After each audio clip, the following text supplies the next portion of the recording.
Boa noite a todos. Estamos aqui novamente para bater um papo. Eu vou, como sempre, ajustar o reloginho aqui para o cantinho para a gente não perder, né? Muito tempo. Eu espero encontrá-los com saúde, com disposição para a gente continuar, né, nessa caminhada, que não está fácil, mas nós vamos seguir. Hoje a gente vai falar de um capítulo que traz bastante conhecimento. Eu tentei não aprofundar muito nessa aula do estudo do Espiritismo, porque ela realmente é um estudo muito profundo, fala sobre os corpos espirituais, a gente pode aprofundar muito, mas aí a aula ia precisar até dividir, né, as partes dos corpos espirituais para a gente conseguir aprofundar. Então eu tentei trazer mais ou menos o que a apostila nos traz, com algumas reflexões. E quem tiver curiosidade, eu tenho alguns livros, depois eu indico. E no final eu vou indicar um vídeo que é muito legal para vocês também, tá bom? Então a aula é 112 e o capítulo do livro é o 60, tá? Estudo do perispírito. Outra coisa que muitas vezes eu faço, porque eu acho mais didático, é alterar, né, alterar o momento dos subtítulos da aula, e eu alterei também, tá? Então vocês vão ver que eu vou começar a falar de alguns assuntos que estão no final, e depois eu vou passar para os chakras, que é praticamente o assunto do segundo subtítulo. Bom, vamos iniciar então. Deixa eu dar uma clicadinha aqui. Vamos mudar a câmera, né? A gente não pode perder o costume de estar com a câmera em cima do texto. Espiritismo, a apostila começa logo falando sobre ortodoxia, né? E aí eu achei bem legal essa parte da apostila, porque o Edgar Armond, ele enfrentou e ainda enfrenta muito preconceito por parte de espíritas ortodoxos, que são aqueles espíritas que se baseiam simplesmente na codificação de Kardec, como se não houvesse, tudo que viesse depois da codificação fosse algo que não deva ser considerado. Existem algumas alterações realmente que foram feitas na codificação, não alterações, ampliações que foram feitas na codificação, que são ampliações causadas por um desvio histórico. Então, a gente tem realmente, né, algumas alterações que são incompatíveis com o espiritismo, algumas ideias que são incompatíveis com o espiritismo e que muitos médiuns, muitas literaturas ditas espíritas trazem para ampliar, mas não seria uma ampliação, porque é um erro, né? Então, é por isso que o estudo é muito bom. No entanto, a gente não pode ignorar todas as obras que ampliam a codificação, porque existe muito conhecimento maravilhoso e muito proveitoso, né? A gente tem que saber selecionar, saber estudar, ser aberto para o estudo, para buscar com muito cuidado, nunca sermos fechados. Então, o espiritismo, a apostila traz isso, eu trouxe isso, né? No espiritismo é evolucionista. O ortodoxo é aquele que não aceita mudança, é o indivíduo que segue, né, que segue rigorosamente a doutrina estabelecida. Então é aquela pessoa que não aceita nada que vem de fora daquilo que já está pré-estabelecido. Ele não evolui naquele sistema que ele está inserido, porque ele acha que tudo que vem fora está errado. E isso é parte de um certo fanatismo, né? Porque nós temos que passar tudo pelo nosso filtro, tudo pela nossa mente, pelo nosso coração, pelo nosso sistema de crenças, e entender o que são crenças, né? O que são preconceitos, o que nós temos que é algo que é nosso, que a gente tem que combater. Então, tudo isso é do espiritismo, essa evolução, essa busca do novo. E o heterodoxo, que é uma palavra muito legal que a apostila traz, é aquele que contraria padrões, normas ou dogmas estabelecidos. É o anticonformista, que indaga ideias aceitas pela maioria. E, infelizmente, né, a gente está vivenciando um momento em que os espíritas estão super ortodoxos e não indagam mais nada. Então, o momento atual é um momento realmente da gente indagar, né, os propósitos, os caminhos, o que a gente está fazendo, o que as outras pessoas, qual que é o caminho que a nossa nação tem que tomar, o mundo tem que tomar, e aí a gente meio que se afasta e se torna ortodoxo e não aceita os conhecimentos que vêm mais ampliados. E o Kardec, assim como Edgar Armond, eles eram pessoas muito heterodoxas. Eles eram pessoas que indagavam tudo. Na verdade, o Kardec só codificou o espiritismo porque ele indagava, né? Porque ele não aceitou ninguém vir falar de mesas girantes para ele, como se fosse algo ou fantasioso, mentiroso, ou algo milagroso. Ele foi lá e indagou, não é assim, como que é, eu quero saber. E o Edgar Armond, ele traz esse conhecimento, que é meio que um sincretismo, né? Porque ele traz o conhecimento oriental, ele aprofunda no conhecimento energético e espiritual, e porque ele também quis indagar, ele também quis ampliar o conhecimento. Então, esse inconformismo, essa busca é algo que a gente tem sempre que manter, né? Essa vontade de evoluir, não só nos conhecimentos espíritas, mas na nossa vida, né? No nosso íntimo, no nosso psicológico, no nosso espiritual. Vamos continuar aqui. Espiritismo é progressista. Então, se um dia a ciência provar que o espiritismo está errado, fique com a ciência. Isso foi dito por Kardec, tá, pessoal? O espiritismo traz a lei do progresso. Progresso é mudança, é transformação. O espiritismo traz a necessidade de evolução. Então, ele em momento algum fala, o que está no espiritismo, o que eu trouxe é o final, tá? Não existe mais nada além disso daqui. Tá tudo pronto aqui. Vocês, não precisa... Não, muito pelo contrário. Kardec sempre foi muito coerente nessa abordagem, que o espiritismo era mais um conhecimento que vinha, a terceira revelação, muito amplo, né? Eu acho que talvez o conhecimento mais amplo que nós tenhamos encarado, nós do Ocidente, mas que ele não estava acabado, né? É uma revelação inacabada. O espiritismo é uma doutrina que não se fecha em si mesmo, como eu estou dizendo, não está concluído. Ele é passível de melhora, ele é passível de mais descobertas, de evolução. E aí o Emmanuel traz esse trecho, que o espiritismo é, acima de tudo, o processo libertador das consciências, a fim de que a visão do homem alcance horizontes mais altos. Então o espiritismo, ele traz liberdade, ele não traz punição, ele não traz pecado, ele não traz fanatismo, ele não prega nenhum tipo de prisão emocional ou espiritual, tá? Isso que a gente muitas vezes traz dentro da gente de culpa, de pecado, disso, daquilo, é na verdade fruto de uma religião que é católica, né? Que traz aquele inferno, aquele céu, inferno, aqueles dogmas, aquelas coisas. Porque o espiritismo, ele é na verdade libertador, é progressista. Mas vamos continuar para a aula. Então, agora a gente vai entrar realmente, depois que fez esse pequeno comentário que a apostila traz, a gente vai entrar para a aula sobre perispírito. A questão 135, ela traz sobre os envoltórios, né? Então, ela fala que são 3 envoltórios que nós temos. O corpo físico, que é o material, perispírito, que seria uma ligação entre o corpo físico e o espírito.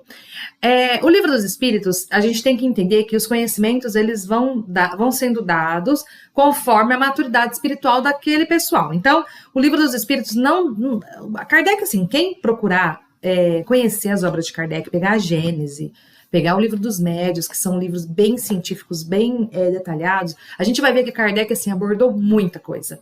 Existem documentos esparsos, documentos de estudos psicológicos que Kardec fazia, que depois ele compilou, né, no Céu e Inferno, ele compilou na Gênese, também no livro dos médios. Então, existem estudos publicados que Kardec e seus companheiros faziam, assim, de aprofundar muito no conhecimento, nessa indagação espiritual. Então, assim, Kardec trouxe muita coisa, mas ele não conseguia trazer tudo. Então, muitas das coisas que a gente está trazendo agora, que a gente está vendo agora na nossa escola, são ampliações, assim como essa questão do perispírito.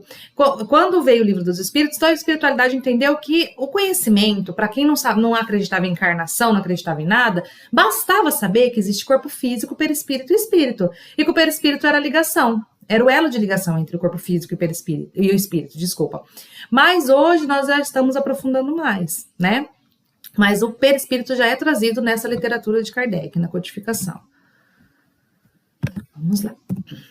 Aí aqui, né, que a gente vai detalhar um pouquinho mais esses envoltórios. Então, eu trouxe aqui, embora o espiritualismo traga 7 corpos espirituais, eu trouxe algo mais simples para a gente poder entender, porque não adianta a gente falar muita coisa, aprofundar e a gente ficar sempre aquele vácuo, né? Então, assim, para a gente entender, para definir melhor isso, nós vamos falar de 5 corpos. Primeiro, o corpo denso, deixa eu pegar minha flechinha para mostrar. que é esse aqui, o corpo físico. O segundo é o duplo etérico, que nós vamos falar dele, que é esse, que ele fica ligado praticamente ao, não que os outros não estejam ligados, né, mas é o corpo vibracional mais próximo ao corpo físico, é o mais denso.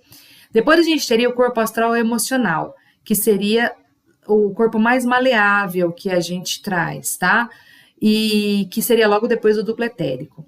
E depois viriam os corpos mentais. Aqui o corpo mental está um só, mas nós temos detalhadamente 2 corpos mentais. Mas vamos falar só, vamos aglutinar os 2, tá? Então, o corpo mental, que seria o corpo que traz inteligência, que traz memórias memórias coletivas, processos mais detalhados e intelectuais. E depois a gente vai falar do espírito. Todos eles estão se sobrepondo, então não existe assim o corpo físico, aí vem aqui, aqui ele abriu o desenho para a gente ter noção, mas os nossos corpos estão sobrepostos, tá? E aqui, o que seria o perispírito, então? O perispírito seria esse conjunto que liga o corpo físico e o espírito. Todos esses corpos seriam parte do perispírito, tá? Existe também uma teoria que fala que o perispírito seria apenas o corpo espiritual, apenas esse corpo astral e emocional. Cada um dos corpos teria sua independência e o perispírito é o corpo emocional, é aquele que é conhecido nessa divisão como corpo astral emocional. Mas nós vamos trabalhar com essa ideia agora, né? Já que o Livro dos Espíritos nos traz que existem 3, né? Que é o espírito, perispírito e corpo físico, então a gente vai aglutinar todos os nossos corpos espirituais em perispírito, tá? Então o perispírito seria todos esses corpos que são responsáveis por essa adaptação do espírito ao corpo físico. Sem esses corpos, o nosso espírito não conseguiria encarnar, tá? É como órgãos mesmo, órgãos espirituais adaptadores, para que a gente consiga manifestar no plano físico. Vamos seguir. Então, o perispírito é o órgão fixador de experiências evolutivas. É no perispírito que todas as nossas experiências ficam guardadas. Todas as nossas memórias, conhecimentos, traumas estão no perispírito. E isso é dividido nesses corpos. Ele fica mais especificamente no corpo emocional, muitas das nossas memórias, principalmente essas memórias mais traumáticas, tá? Ele sofre alterações constantes de vibração. Então, o perispírito, embora ele não perca a forma dele, ele sofre, sim, alterações. E aí nós vamos dividindo, quando a gente divide os corpos, a gente amplia esse quadro de perispírito em todos os corpos, cada corpo sofre determinada alteração, tá? Nem todos os corpos vão sentir a alteração da mesma... Sim, por exemplo, o corpo mental, quando você sofre uma descarga emocional muito forte, para exemplificar, quando você sofre uma descarga emocional muito forte, o duplo etérico tem uma manifestação, o corpo emocional tem outra e o corpo mental vai ter outra. Eles vão ter... Aquele acontecimento vai chegar de forma diferente nesses corpos, tá? Então, só que como todos eles estão reunidos no perispírito, fazem parte, então a gente resume que o perispírito sofre alterações constantes. E isso é uma realidade, né? A gente não passa um minuto da nossa vida sem que as coisas que acontecem aqui fora estejam também desencadeando processos emocionais e espirituais nos nossos corpos, tá? Aí vem a cortina fluídica, né? O conhecimento da cortina fluídica, que é muito importante, principalmente para a gente que está nessa caminhada de evolução. A cortina fluídica seria uma fronteira vibratória. Vocês viram que eu mudei mudei a ordem das coisas, né? Mas é que eu achei mais didático. Então, a cortina fluídica seria uma fronteira vibratória. Ela tem caráter protetor e isolante, impedindo que as pressões psíquicas do plano espiritual inferior prejudiquem a mente e o corpo do encarnado. Protegem o encarnado de impressões colhidas em sonhos provenientes de encontro de baixa vibração. Depois eu falo dessa. A cortina fluídica, então, ela ficaria entre o corpo físico e o nosso duplo etérico. Ela seria, na verdade, parte do nosso duplo etérico.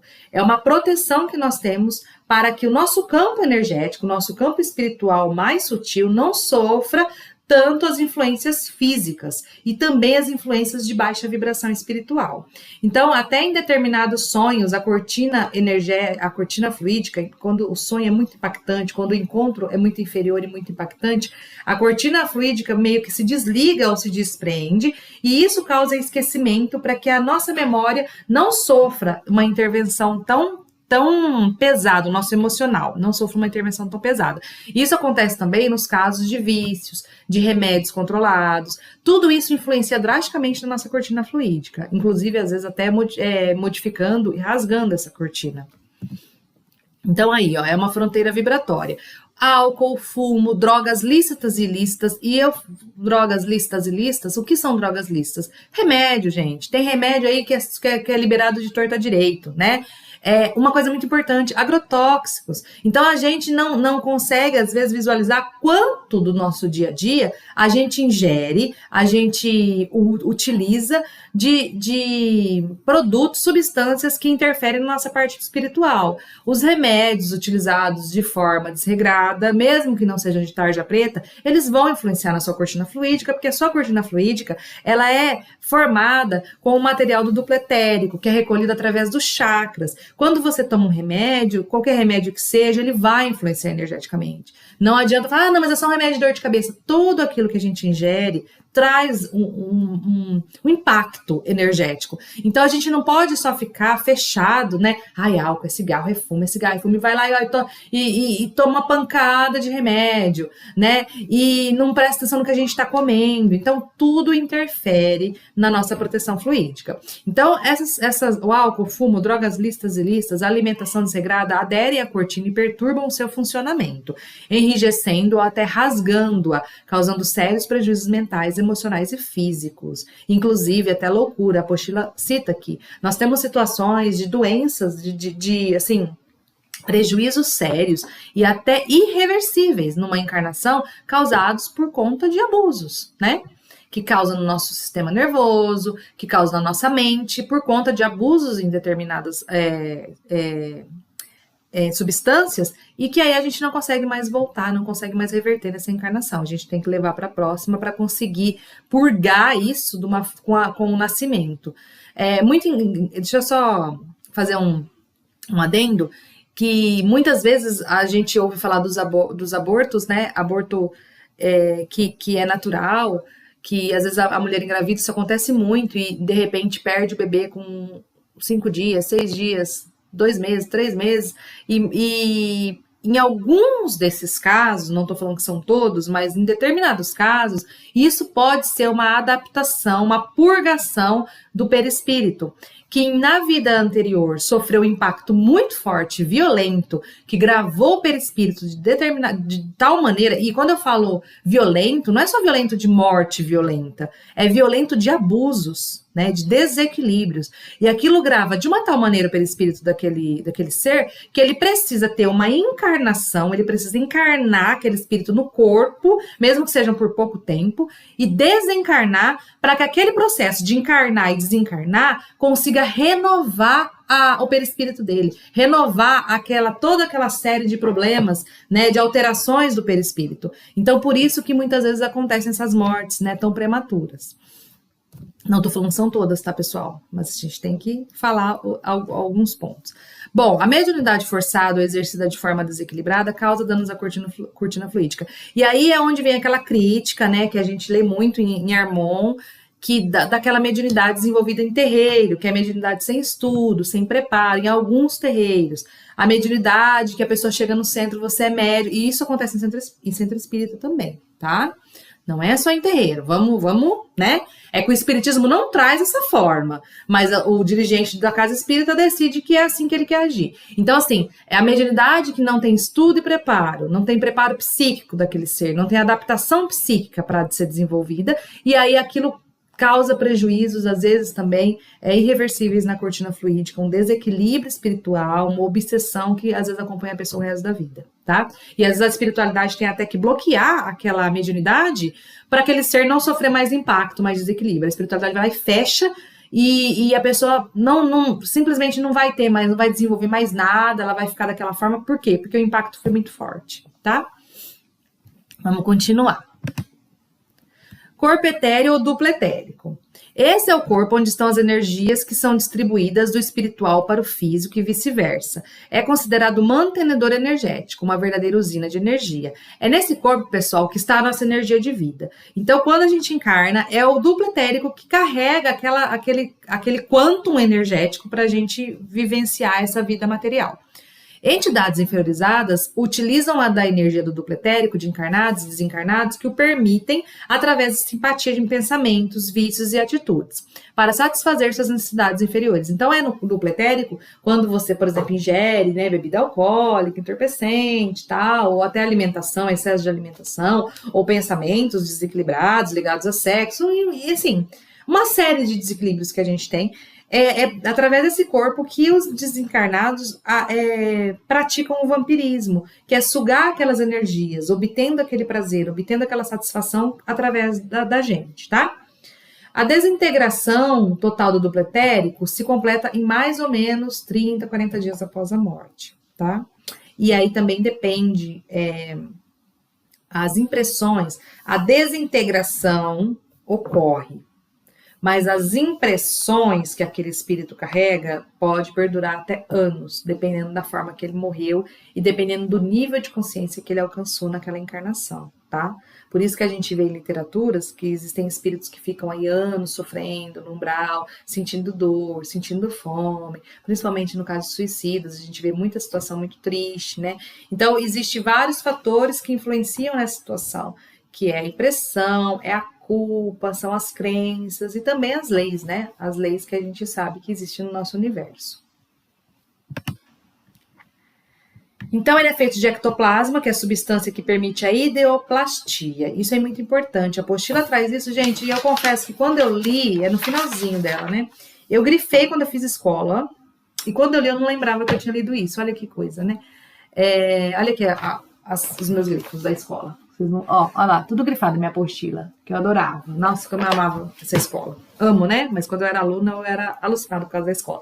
Bom, então, essa ideoplastia é algo muito poderoso e bom que a gente tem disponível. Através de ideoplastia, pode-se utilizar a energia do duplo para criar barreiras protetoras. Então, nós temos o poder mental de forma ideoplástica, criar barreiras de proteção. E como que a gente faz isso? Utilizando a nossa imaginação, que não é uma imaginação pueril daquilo que não está acontecendo. Aliás, gente, não existe esse negócio de imaginação pueril, porque tudo que se pensa se cria no plano espiritual. Ponto. Mas a gente tem esse poder de criar proteção através desse ectoplasma, tá?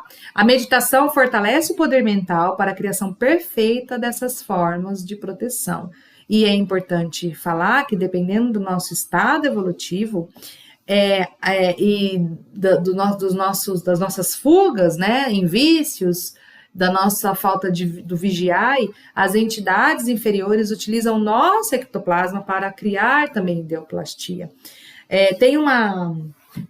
Criar ideoplastia, para, através da ideoplastia, criar, né? Criar no outro plano algumas coisas, porque esse ectoplasma é algo dos encarnados. Não é algo dos desencarnados, ele está no duplo etérico, que somos nós, né? Só os encarnados é que tem o duplo etérico. Tem um livro que eu gosto bastante que chama Introdução à Viagem Astral. Ele é um livro do João Nunes Maia. O espírito é o Lancelin, se eu não me engano. É o mesmo autor, o mesmo médium que psicografa para o Miramês. Esse livro, ele fala sobre viagens astrais, né? Durante o sono, sobre esse desdobramento que todos nós fazemos.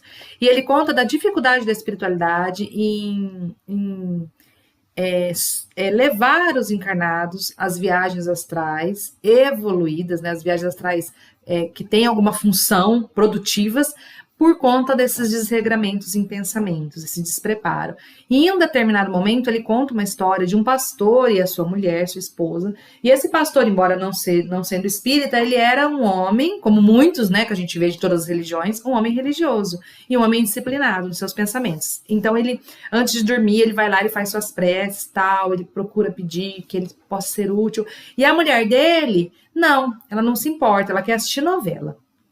Naquele momento em que ele está fazendo a sua prece, os amigos espirituais já estão na casa esperando que eles peguem no sono para trabalhar com eles, porque esse ectoplasma é muito, muito bom para os trabalhos lá de cura. Então, nós encarnados, quando a gente desdobra, a gente vai realmente doar, é como se fosse uma doação de sangue. A nossa energia ectoplasmática, ela auxilia, assim, demais lá no outro plano. Então, a gente vai, através dessas viagens astrais, auxiliar e trabalhar no outro plano.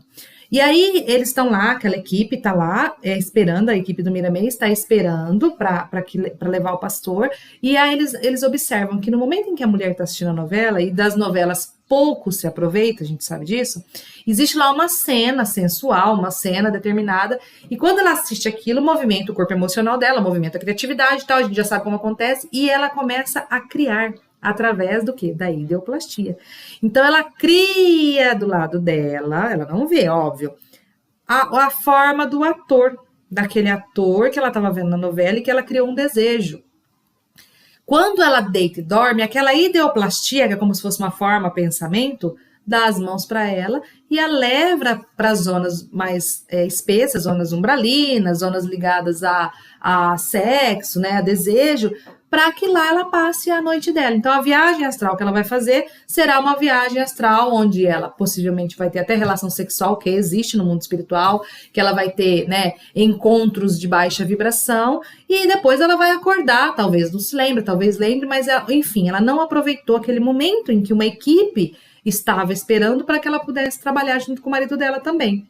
E o que ela fez? Ideoplastia, que é o que a gente faz sempre. Então, não existe segredo na ideoplastia, a gente faz sempre. Muitas vezes até fala pro Zé Otávio, né? Ele gosta de assistir seriado e tal, e dependendo do seriado, eu falo assim, ó, não vê isso daí antes de dormir. Porque se você, dependendo do que você assista antes de dormir, logo antes de dormir, você está criando a sua realidade noturna, porque é realidade. Nós criamos as nossas formas de pensamentos, tudo que existe é criado pela gente. Né? Então, quando a gente fala em plano espiritual, em planos densos, a gente acha que o plano espiritual é cheio de espírito, só tem espírito. Todo mundo é espírito que morreu e ficou lá, quando na verdade, grande parte da obscuridade, da perversão, do peso energético que está no nosso planeta é criação nossa. São os nossos pensamentos desregrados. É raiva, é sexo, é desejo, pensamentos desregulados, é tudo, é maledicência. Então, são pensamentos que vão criando e eles vão adensando o nosso planeta.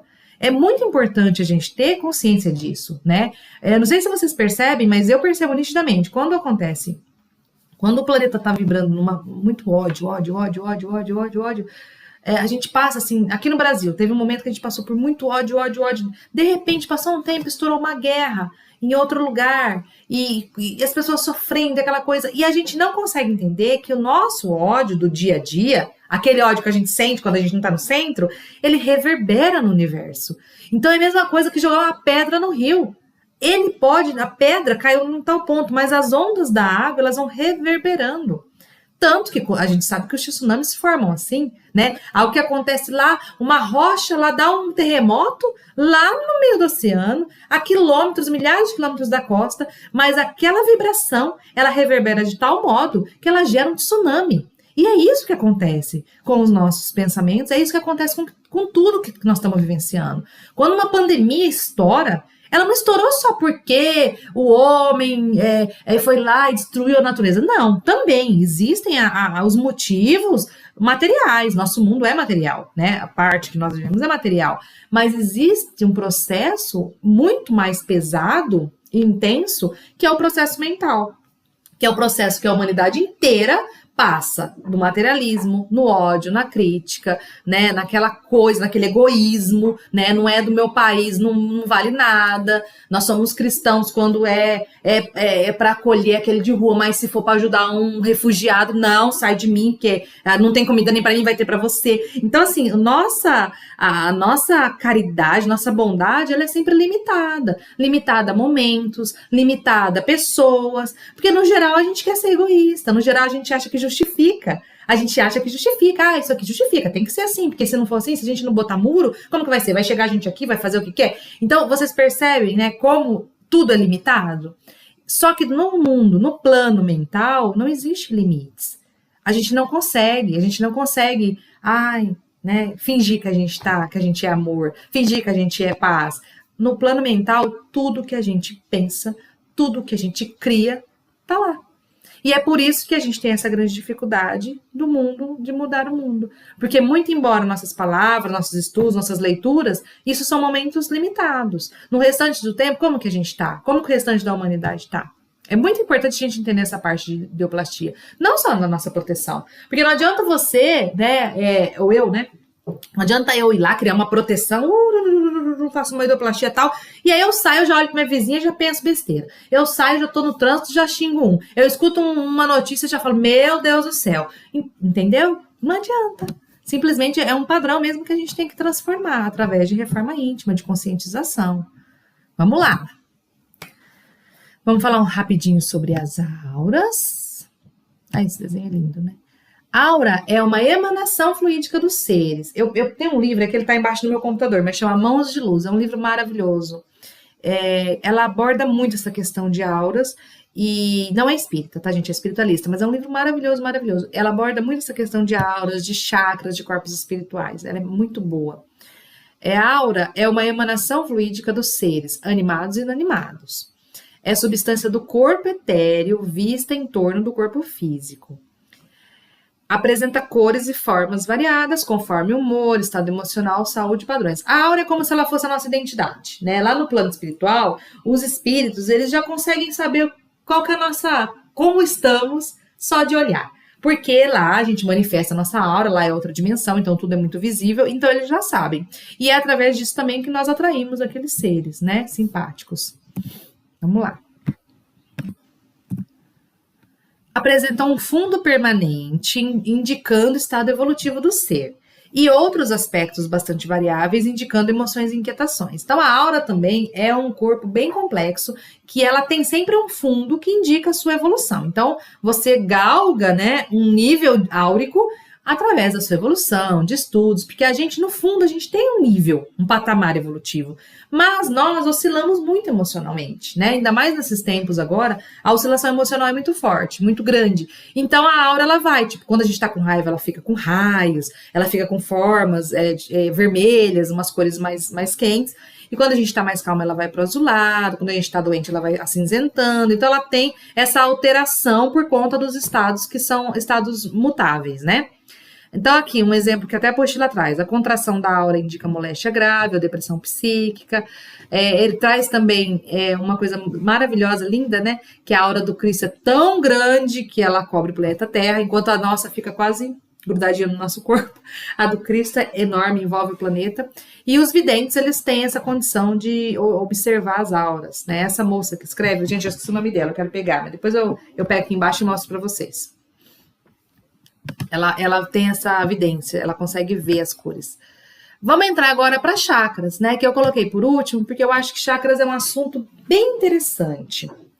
Então, centros de força, chakras. Nós temos 3 fontes energéticas para o nosso corpo, que são fontes energéticas da Terra, que são fontes primárias, fontes energéticas do Sol, que são 7, que são as cores. 7 cores do arco-íris, as cores que a gente tem alcance visível, né, que a gente consegue ver com os nossos olhos, e o do espaço infinito, que são raios e fluidos diversos, tá? Então, aqui nesse desenho que a gente vai ver, ó, o fluido cósmico universal, ele entra pelos chakras, e os fluidos vitais também, vindos de outros seres, eles entram pelos chakras, e eles são transformados em fluido vital. E aí também existem outras fontes materiais de energia, que são mais físicas, que não precisam passar pelos chakras, que é a respiração e alimentação. Respiração já entra pelo sistema respiratório e alimentação pelo digestivo. Então aqui são várias energias, tanto energias de fluidos, quanto energias que são energias mais materiais, que o nosso corpo tem condições de assimilar. Então, os chakras não seriam mais nada além do que transformadores, adaptadores energéticos, né? Eles fazem essa transformação desses fluidos que o nosso corpo não assimilaria naturalmente, como um alimento, para que possa se tornar em fluido vital. Então, sem esses fluidos cósmicos, esses fluidos de outros seres, a gente também não sobreviveria. Só de respiração e alimentação, porque nós somos seres espirituais também, tá? Então, a gente precisa ter esse conjunto de fatores. Plexos se localizam no corpo físico. Os plexos são conjuntos de nervos e gânglios do sistema vago simpático.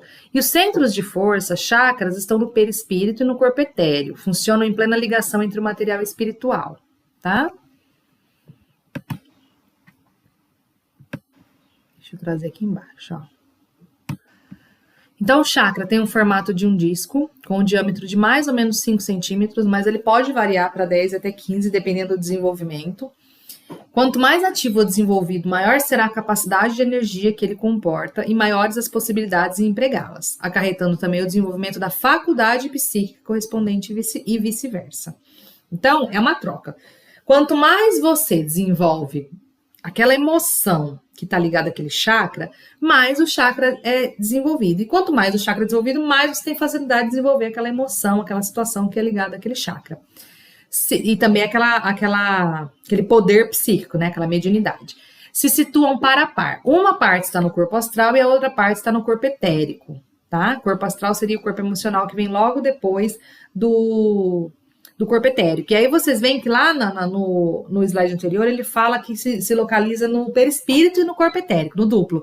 Por isso que eu falo que existe também essa ideia de que o perispírito seja esse corpo astral, esse corpo emocional, e não a todos os corpos, tá? Reunidos, corpos espirituais reunidos. Então aqui se situam par a par, uma parte no corpo astral e outra parte no corpo etérico.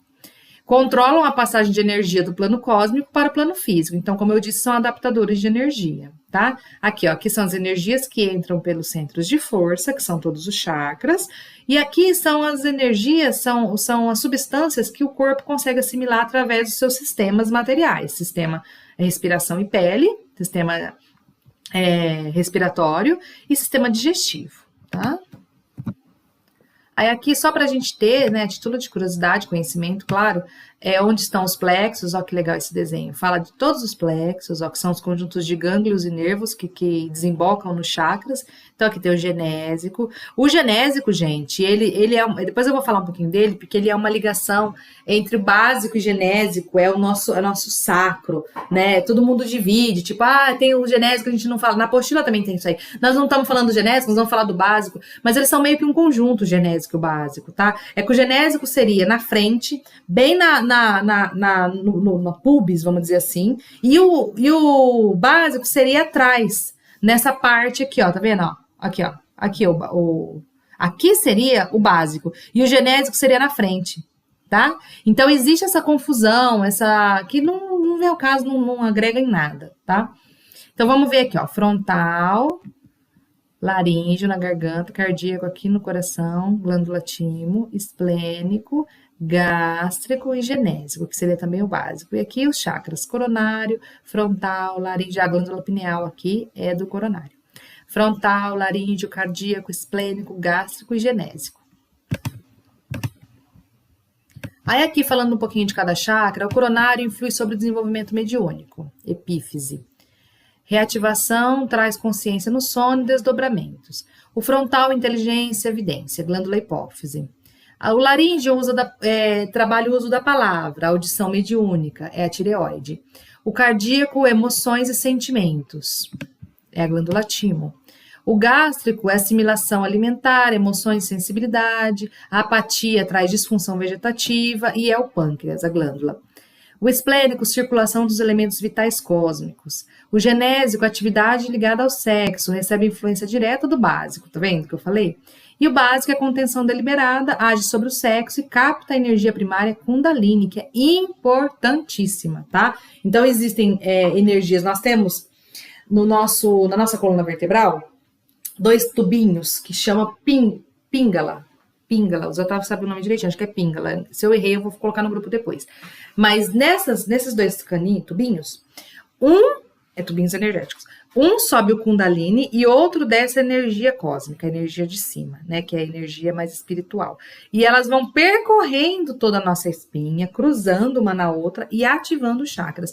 Então, nós somos seres que vêm lá de cima, a energia lá de cima, e a energia da Terra também é muito necessária e indispensável para a sobrevivência, tá? Vamos lá. Alimentação sóbria, abstenção de tóxicos e gorduras influenciam positivamente nos chakras. Kundalini penetra pelo básico e deveria despertar os outros chakras. O normal seria isso, mas não acontece porque a gente tem muitos bloqueios, tá? Cada chakra desperto aumenta as possibilidades físicas e espirituais. O chakra desperto, o chakra equilibrado, ele não traz só possibilidades espirituais, ele traz saúde física, tá? Então, cada chakra que é bloqueado ou superexcitado, ele tá trazendo uma doença. Num ponto de somatização, ele vai trazer a doença. O desenvolvimento desequilibrado dos chakras podem produzir inúmeras perturbações físicas, inclusive. E aí, para finalizar nossa aula, eu trago esse pequeno trecho do livro Horizontes da Mente, que é do Miramês. Falei do Miramês agora, né? Do livro do Lancelin, do João Nunes Maia. É um trecho que eu achei bem pertinente a respeito dos chakras. Os vértices dos centros de força são conglutinadores de energias condicionadas, de acordo com a missão de cada um. São como indústrias, cujos frutos são filhos da programação. E para que os frutos possam mudar, é justo que mudemos o programa. Tudo pode mudar em nosso corpo. Ele obedece à mente de modo espetacular. Quanto mais evoluído o espírito, mais o mundo físico é seu vassalo. Ordenai os pensamentos, harmonizai as ideias, limpai a área mental, fecundai as emoções com o amor, o perdão e a caridade, com alegria, com a prudência, fraternidade, tolerância, trabalho, que vereis uma reconstrução mais rápida do que pensais, porque os pensamentos remodelarão toda a estrutura psíquica, espiritual e, certamente, orgânica. E a vida começará a esplender como um sol, fazendo desaparecer as brumas da consciência. Cuidai bem da palavra, pois essa música que entoais pelos lábios todos os dias é formada de riquezas da vida, que passaram por forjas inumeráveis do todo, aprimorando-se aqui e ali, para dar condições de permutar experiências e dignificar os ideais. Eis a responsabilidade. O verbo sai revelando o que se passa no mundo íntimo de quem o pronuncia. Conhecer é muito bom, não obstante a consciência nos acuse, com mais intensidade se fecharmos os olhos diante da luz. Então, para a gente finalizar, eu gostaria só de trazer essa reflexão, né, para a gente. Essa reflexão de o que nós estamos fazendo, qual a nossa responsabilidade diante de tudo isso que o universo, que Deus nos ofereceu para que a gente possa encarnar.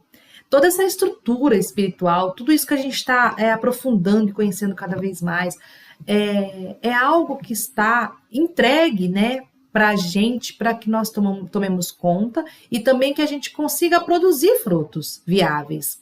Muitas vezes a gente se coloca nesse planeta como seres, né, compromissados com situações exteriores, né, compromissados em ajudar o próximo, compromissados, né, em abrir alguma coisa, em fazer o bem, mas o grande compromisso nosso é, antes de mais nada, essa grande mudança, né, dos nossos padrões, das nossas crenças, da nossa parte mental e emocional. É muito importante a gente compreender isso. Naquele momento em que eu trouxe, né, sobre o impacto dos nossos pensamentos, a gente tem sempre que olhar com muita responsabilidade para tudo que a gente está vivenciando hoje no mundo. Quando eu vejo alguma coisa acontecer, embora eu seja uma pessoa muito indagadora e acho que a gente tem que ter responsabilização, né, material, porque o nosso mundo é material e a gente tem que saber trabalhar entre os dois planos, trabalhar materialmente, trabalhar espiritualmente, eu também reflito muito nesse aspecto espiritual, de como todos nós somos responsáveis espiritualmente e materialmente pela situação em que a gente vivencia, né? E que o nosso próximo vivencia também. Porque muitas vezes a tendência que a gente tem é sempre culpabilizar o próximo de situações que a gente vê de dor, da dor alheia, né? A gente meio que lava as mãos e acha que não é um problema nosso. Quando, na verdade, o mundo está como está por conta realmente do nosso comportamento. Ainda mais como cristãos, ainda mais como seres que buscam o despertar e que estamos despertando, nós temos maiores responsabilidades. Não só responsabilidade dentro da onde vivemos, né? Responsabilidades materiais, política, social, responsabilidade no meio em que estamos inseridos, mas responsabilidade naquele silêncio, né? Em que a gente, no silêncio, no olhar, no pensamento, naquilo que a gente não manifesta. Porque muitas vezes a gente fala algo da boca para fora e dentro da gente, o nosso pensamento vai tudo na contramão. Então é muito importante que a gente tenha essa reflexão, né? De como é maravilhosa essa estrutura espiritual, como é maravilhosa a nossa estrutura física, como esse universo é maravilhoso, como Deus nos oferece saídas para tudo e que a gente tem que estar sempre aberto, né, a essas saídas, sempre buscando mais conhecimento, sempre buscando essa ligação com o nosso eu, com aquele nosso mestre interior, que é Deus em nós, sem partir para lados do obscurantismo ou lados, né, de fanatismo religioso, sendo conscientes, né, buscando sempre caminhar com as coisas de Deus, que são coisas maravilhosas e místicas, e é tudo maravilhoso e é muito bom, mas também sempre caminhando também dentro da nossa racionalidade, que é o que o Espiritismo nos traz, né? A fé raciocinada. Então, que nós possamos, mais do que nunca nesse momento, conseguir melhorar os nossos pensamentos, os nossos atos, sermos mais conscientes, mais tolerantes, mais fraternos nesse mundo. Agradeço mais uma vez a atenção de vocês, perdão por qualquer situação, né? Qualquer erro, e até a próxima. Beijo, pessoal. Gratidão.